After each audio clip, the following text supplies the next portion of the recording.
നമ്മൾ ഇനീഷ്യൽ വീഡിയോയിൽ പറഞ്ഞത് പോലെ തന്നെ എൻ്റെ ഒരു ഐഡിയ എന്ന് വെച്ച് കഴിഞ്ഞാൽ ഈ ഒരു യൂട്യൂബ് ചാനലിൽ ഫുഡ് മാത്രം വ്ളോഗ് ചെയ്യാൻ വേണ്ടി മാത്രമല്ലായിരുന്നു ഉദ്ദേശിച്ചത്. മെയിനായിട്ട് പല കാര്യങ്ങളെ പറ്റി വ്ളോഗ് ചെയ്യണമെന്നുണ്ടായിരുന്നു.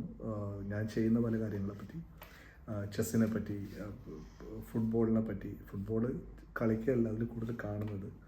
അല്ലെങ്കിൽ ട്രാവൽസിനെ പറ്റി, ബുക്സിനെ പറ്റി. അപ്പം നമ്മൾ ഇന്ന് ഒരു ബുക്സിനെ പറ്റി ഒരു വ്ളോഗ് ചെയ്യാമെന്ന് വിചാരിക്കുന്നത്. എഗെയിൻ ഞാൻ പറയുകയാണ്, ഞാൻ ബുക്സ് ശരിക്കും റിവ്യൂ ചെയ്യല്ല കേട്ടോ. എന്താ കാര്യം എന്ന് വെച്ച് കഴിഞ്ഞാൽ ഞാൻ ബുക്സ് പരിചയപ്പെടുത്തുകയാണ്. ഞാൻ വായിച്ച് ഇപ്പോൾ പല ബുക്സും നല്ല ഫേമസ് ആയിട്ടുള്ള ബുക്സ് ആയിരിക്കാം, അല്ലെങ്കിൽ പല ജോണറിലുള്ള ബുക്സ് ആയിരിക്കാം. ആ ബുക്സിനൊന്ന് പരിചയപ്പെടുത്തുക എന്ന് മാത്രമാണ് ഉദ്ദേശിക്കുന്നത്.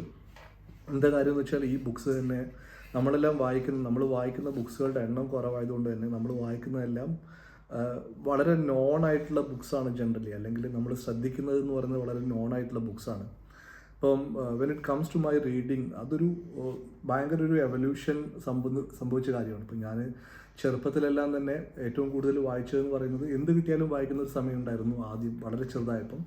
പിന്നെ നമ്മൾ വായിച്ചു തുടങ്ങിയെന്ന് പറയുന്നത് മുഴുവനും ഈ മലയാളം ഫിക്ഷൻസൊക്കെ ആയിരുന്നു ആ സമയത്ത് വായിച്ചിരുന്നത്. ഈ MTയുടെയും VKNൻ്റെയും പിന്നെ OV വിജയൻ്റെയും ഒക്കെ കഥകളൊക്കെ വായിച്ചിട്ടാണ് ഉണ്ടായത്. പിന്നെ ഞാൻ കോളേജ് സമയത്തൊക്കെയാണ്, എൻജിനീയറിങ്ങിന് പഠിക്കുന്ന സമയത്താണ് നമ്മൾ കുറച്ചും കൂടി കുറച്ച് വെസ്റ്റേൺ ക്ലാസിക്സും പിന്നെ കുറച്ച് ഇംഗ്ലീഷ് ത്രില്ലർ സാധനങ്ങളും അങ്ങനെയുള്ള സംഭവങ്ങളൊക്കെ ഈ ഫ്രെഡറിക് ഫോസിറ്റിനെ പോലെയൊക്കെയുള്ള ആളുകളൊക്കെ വായിക്കുന്നത്. പക്ഷേ ത്രൂ ഔട്ട് ഞാൻ വായിച്ചുകൊണ്ടിരുന്ന എനിക്ക് ത്രൂ ഔട്ട് ഇൻട്രസ്റ്റ് ഉണ്ടായിരുന്ന കാര്യം എന്ന് വെച്ചാൽ മാജിക്കൽ റിയലിസം ആയിരുന്നു. അത് സ്റ്റാർട്ട് ചെയ്തത് 100 Years of Solitude. ഞാൻ ആദ്യം വായിച്ചതിൻ്റെ മലയാളം വേർഷനാണ്, ഏകാന്തതയുടെ 100 വർഷങ്ങൾ എന്ന് പറഞ്ഞ മാർക്കസിൻ്റെ. പിന്നെ അതിൻ്റെ ഇംഗ്ലീഷ് വേർഷൻ വായിച്ചു. സ്പാനിഷ് ഒറിജിനൽ വേർഷൻ വായിക്കാൻ ഇതുവരെ ഭാഷ അറിയാത്തതുകൊണ്ടും പറ്റിയിട്ടില്ല. പിന്നെ ഞാൻ അതിൽ കുറേ കാര്യങ്ങൾ വായിക്കും. ഇപ്പം അതിൽ തന്നെ ഷുസെ സരമാഗുടെ സ്റ്റോൺ ഡ്രാഫ്റ്റ് എന്ന് പറഞ്ഞൊരു സാധനം വായിച്ചിട്ടുണ്ടായിരുന്നു. പിന്നെ മരിയോ വർഗാസ് ലൂസയുടെ ഈ മാർക്കസുമായിട്ടുള്ള ഇൻ്റർവ്യൂസും അങ്ങനെ. ഇപ്പോൾ ആ ഒരു ജോണിൽ കുറേ അങ്ങനെ ആ സമയത്തൊക്കെ വായിച്ചിട്ടുണ്ടായിരുന്നു. പിന്നെ ഒരു സമയം കഴിഞ്ഞപ്പോൾ നമ്മൾ ഫിക്ഷൻ വായിക്കുന്നത് പൂർണ്ണമായിട്ട് നിന്നു. എനിക്ക് തോന്നുന്നു ജോലിയിലൊക്കെ കയറി ഒരു 21-22 വയസ്സൊക്കെ ആയതിനു ശേഷം വായിച്ചത് മുഴുവനും ഈ ഓട്ടോബയോഗ്രഫീസ് അല്ലെങ്കിൽ ബയോഗ്രഫീസ്, പിന്നെ അല്ലെങ്കിൽ സയൻസ് ജോണറിൽ വരുന്ന സാധനങ്ങൾ, ഫിസിക്സിൽ, ഇതിനൊക്കെയാണ് കൂടുതൽ വായിച്ചിട്ട്. അപ്പോൾ ഞാൻ ഫിക്ഷനിലോട്ട് എനിക്കൊന്ന് മടങ്ങിപ്പോകണമെന്ന് ആഗ്രഹമുണ്ട്. അതിനെപ്പറ്റി കുറച്ച് ബുക്സിനെ പറ്റിയൊക്കെ എനിക്ക് പറയണമെന്ന് താല്പര്യമുണ്ട്. വെച്ചാൽ ഞാൻ ആ ഒരു ഇതിൽ ജോണറിൽ വായിച്ച് വളരെ ഇൻട്രസ്റ്റിംഗ് ആയിട്ടുള്ള കുറച്ച് ബുക്സൊക്കെ ഉണ്ടായിരുന്നു. വെച്ചാൽ എനിക്കിപ്പോൾ ഓർമ്മ വരുന്ന സാധനം എന്ന് വെച്ചാൽ ഒരു ഷോർട്ട് സ്റ്റോറി കളക്ഷൻ ഉണ്ടായിരുന്നു മാർക്കസിൻ്റെ, സ്ട്രേഞ്ച് പിൽഗ്രിംസ് എന്ന് പറഞ്ഞു. അതും ഞാൻ മലയാളവും ഇംഗ്ലീഷും വായിച്ചിട്ടുണ്ട്. അതുകൊണ്ട് തന്നെ എനിക്ക് മലയാളം ടൈറ്റിൽ നല്ല ഓർമ്മയുണ്ട്. അപരിചിത തീർത്ഥാടകർ എന്നാണ് മലയാളത്തിൽ. ഭയങ്കര ഇൻട്രസ്റ്റിംഗ് ആയിട്ട് തോന്നിയൊരു സ്റ്റോറീസ് ആയിരുന്നു.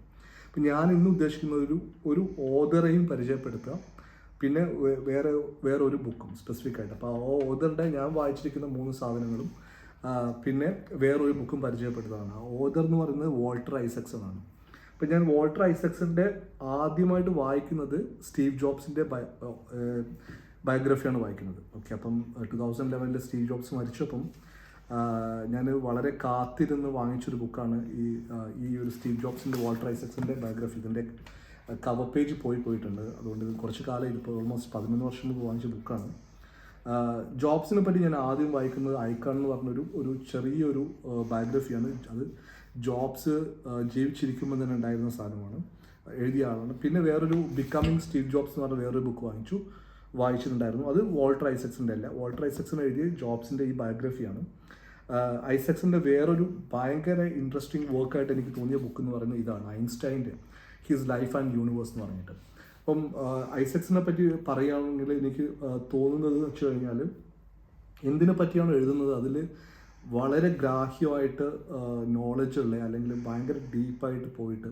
ഇപ്പോൾ ഐൻസ്റ്റൈനെ പറ്റി പറയുമ്പോൾ റിലേറ്റിവിറ്റിനെ പറ്റിയും സ്പെഷ്യൽ തിയറി ഓഫ് റിലേറ്റിവിറ്റിനെ പറ്റിയും ഐൻസ്റ്റൈൻ ആ സമയത്തുണ്ട് ഐൻസ്റ്റൈൻ്റെ കണ്ടംപററി ആയിട്ടുള്ള ഫ്രണ്ട്സും കളീഗ്സും അവരുടെ വർക്കുകളും ഐൻസ്റ്റൈൻ്റെ വർക്കുകൾ എങ്ങനെയാണ് പ്രൂവ് ചെയ്തതെന്നൊക്കെ പറഞ്ഞിട്ട് വളരെ ഡീറ്റെയിൽ ആയിട്ട്. അപ്പോൾ ഫിസിക്സിലും ക്വാണ്ടം ഫിസിക്സിലും ഒക്കെ താല്പര്യമുള്ള, അല്ലെങ്കിൽ ആ ഒരു സമയത്ത് റിലേറ്റിവിറ്റി തിയറിയിലും സ്പെഷ്യൽ തിയറി ഓഫ് റിലേറ്റിവിറ്റിയിലും ടൈമും സ്പേസും ടൈം സ്പേസ് കണ്ടിന്യൂം ഇങ്ങനെയുള്ള കാര്യങ്ങളെ പറ്റിയൊക്കെ അറിയാനൊക്കെ താല്പര്യമുള്ളവർ ഡെഫിനറ്റായിട്ട് വായിച്ചിരിക്കേണ്ട ഒരു ബുക്കാണ്.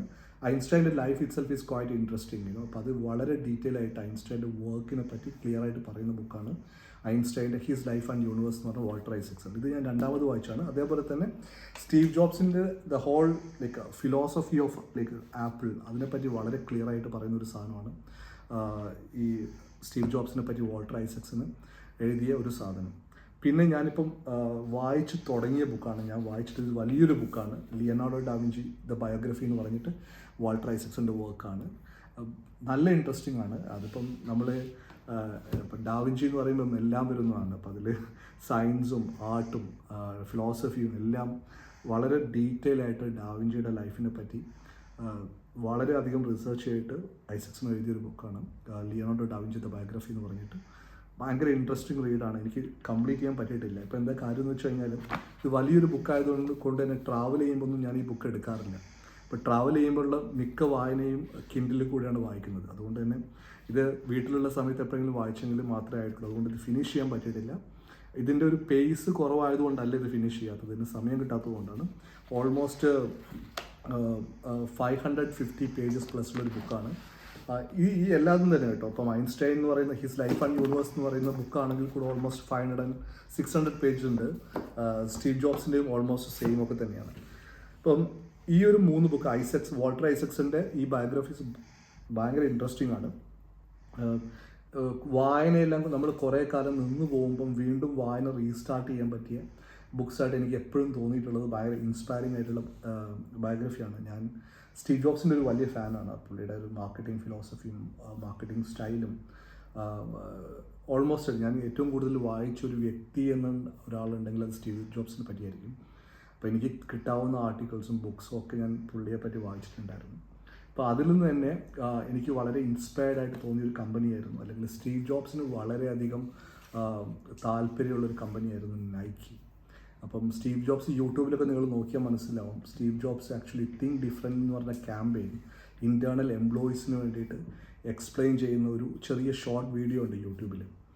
അപ്പോൾ അതിൽ people who are crazy enough to think that they can change the world are the ones who do എന്ന് പറഞ്ഞിട്ട് ആ തിങ്ക് ഡിഫറെൻറ്റ് എന്ന് പറഞ്ഞ മാർക്കറ്റിംഗ് ക്യാമ്പയിൻ ജോബ്സ് ഇൻട്രൊഡ്യൂസ് ചെയ്യുമ്പം Jobs is actually talking a lot about Nike and how do they do their advertisements you know. അപ്പോൾ അതിൽ പറയുന്നൊരു കാര്യമുണ്ട്, ഈ Nike never shows their products in their advertisements. അപ്പം ജോബ്സ് പറയാണ്, so what they do is that they show the world how do they honour great athletes.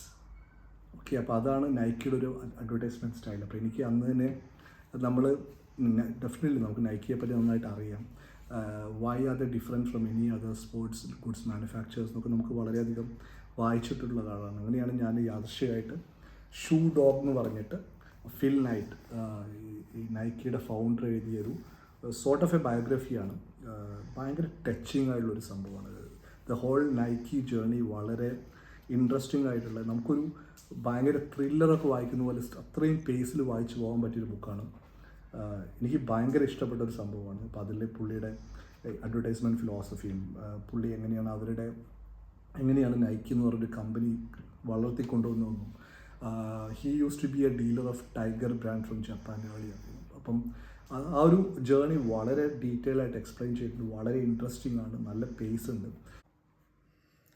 ഇതിൻ്റെ last പോർഷനിൽ, ഈ ബുക്കിൻ്റെ ലാസ്റ്റ് പോർഷനിൽ ഫിൽ നൈറ്റിൻ്റെ മകൻ മരിക്കുന്നൊരു ഇതിനെപ്പറ്റി പറയുന്നുണ്ടായിരുന്നു. ആ ഒരു സമയത്ത് ഫിൽ നൈറ്റും ഭാര്യയും കൂടെ ഒരു മൂവിക്ക് പോയിട്ടിരിക്കുകയായിരുന്നു. അപ്പോൾ അവിടെ നിന്നാണ് അവരെ ന്യൂസ് അറിയുന്നത്. അപ്പം ആ ഒരു ന്യൂസ് കേട്ട സമയത്ത് ഈ ടൈഗർ വുഡ്സ്, മൈക്കൽ ജോർഡൻ പോലുള്ള ആളുകളൊക്കെ പുള്ളിയെ വിളിക്കുന്നതും അതുമായിട്ടുള്ള അവരുടെ സപ്പോർട്ടും ഒക്കെ ആയിട്ട് പുള്ളി സംസാരിച്ച് പോകുന്നുണ്ട്. ഭയങ്കര രസകരമായിട്ടുള്ള റീഡാണ്, ഭയങ്കര ഇൻട്രസ്റ്റിംഗ് ആണ്, ടച്ചിങ് ആണ്, ക്വൈറ്റ് ഇൻസ്പയറിങ് ആസ് വെൽ. അപ്പം ഞാൻ ഒരു ഡെഫിനറ്റായിട്ട് പറയുന്നൊരു ബുക്കാണ് എല്ലാവരും വായിച്ചിരിക്കുന്നത് shoe dog by Phil Knight. പിന്നെ ഇന്ന് പറയുന്നത് വാൾട്ടർ ഐസക്സൺസിൻ്റെ എല്ലാ ബുക്സും. അതിൽ തന്നെ ഞാൻ വായിച്ചിരിക്കുന്ന 3 സംഭവം എന്ന് പറയുന്നത് Einstein his life and universe, Leonardo da Vinci the biography and Steve Jobs by Walter Isaacson. ഈ ഒരു 4 ബുക്കിനെ പറ്റിയാണ് ഇന്ന് നമ്മൾ പറയുന്നത്. അടുത്ത ഒരു സെഗ്മെൻറ്റിൽ ഞാൻ സംസാരിക്കുന്നത് എൻ്റെ വേറെ ഏറ്റവും ഇൻട്രസ്റ്റിംഗ് ആയിട്ടുള്ള ഒരു ഓതറാണ് മാൽക്കം ഗ്ലാഡ്വെൽ. മാൽക്കം ഗ്ലാഡ്വെലിൻ്റെ ബുക്സ് കുറേ ബുക്കുകളുണ്ട്. ഔട്ട്ലേയേഴ്സ് ഉണ്ട്, ടിപ്പിംഗ് പോയിൻ്റ് ഉണ്ട്, കുറേ എണ്ണമുണ്ട്, ബ്ലിങ്ക് ഉണ്ട്. കുറേ ഇത്രയും ബ്യൂട്ടിഫുള്ളായിട്ട് റൈറ്റ് ചെയ്യുന്ന വേറെ ആൾക്കാരെ ഞാൻ കണ്ടിട്ടില്ല. ഞാൻ സത്യം പറഞ്ഞാൽ കുറേ കാലത്തേക്ക് മാൽക്കം ഗ്ലാഡ്വെൽ ആരാന്ന് എനിക്ക് അറിയ പോലില്ലായിരുന്നു. ഞാൻ 2014 മാൽക്കം ഗ്ലാഡ്വെലിനെ പറ്റി ആദ്യമായിട്ട് കേൾക്കുന്നത്. അതിപ്പോൾ എൻ്റെ പഴയ കമ്പനിയിലെ ഓണർ, പുള്ളി നന്നായിട്ട് വായിക്കുന്ന ആളായിരുന്നു. അപ്പോൾ പുള്ളിയാണ് മാൽക്കം ഗ്ലാഡ്വെലിനെ പറ്റി എന്നോട് പറയുന്നത്. പിന്നെ തന്നെ I become a big huge fan of him. ഭയങ്കര ഇത്രയും രസകരമായിട്ട് വായിക്കാൻ പറ്റുന്ന ബുക്സ് ഞാൻ വേറെ കണ്ടിട്ടില്ല. ഇപ്പം നെക്സ്റ്റ് സെഗ്മെൻറ്റിൽ നമുക്ക് മാൽക്കം ഗ്ലാഡ്വെലിനെ പറ്റി പറയാം, പുള്ളിയുടെ ബുക്സിനെ പറ്റി സംസാരിക്കണം. പിന്നെ എനിക്ക് ഓഫ് കോഴ്സ് നമുക്ക് സ്റ്റീഫൻ ഹോക്കിങ്ങിൻ്റെ ബുക്സിനെ പറ്റി സംസാരിക്കണമെന്നുണ്ട്. അപ്പോൾ അത് എല്ലാവർക്കും അറിയുന്ന ഒരു ബുക്ക് എന്ന് പറയുന്നത് ബ്രീഫ് ഹിസ്റ്ററി ഓഫ് ടൈമാണ്. അതുകൂടാതെ ബാക്കിയുള്ള കുറേ ബുക്സ് കൂടെ ഉണ്ട്. അപ്പോൾ നമുക്ക് പുള്ളിയുടെ മറ്റു 2 ബുക്സിനെ പറ്റി സംസാരിക്കണം. പിന്നെ എൻ്റെ അടുത്ത് ഇപ്പോൾ ഒരു കോപ്പി ഇല്ലാത്തൊരു ബുക്കുണ്ട്, brief history of nearly everything എന്ന് പറഞ്ഞിട്ട് ബിൽ ബ്രൈസിൻ്റെ. എൻ്റെ അടുത്ത് ഇപ്പോഴുള്ള കോപ്പി എന്ന് പറയുന്നത് എൻ്റെ കിൻഡിൽ മാത്രമേ ഉള്ളൂ. ഞാൻ വളരെ മുമ്പ് വായിച്ച വളരെ ഇൻട്രസ്റ്റിംഗ് ആയിട്ടുള്ള റീഡാണ്.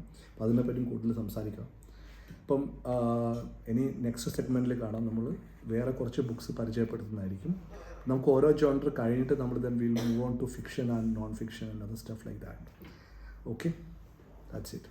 Thank you.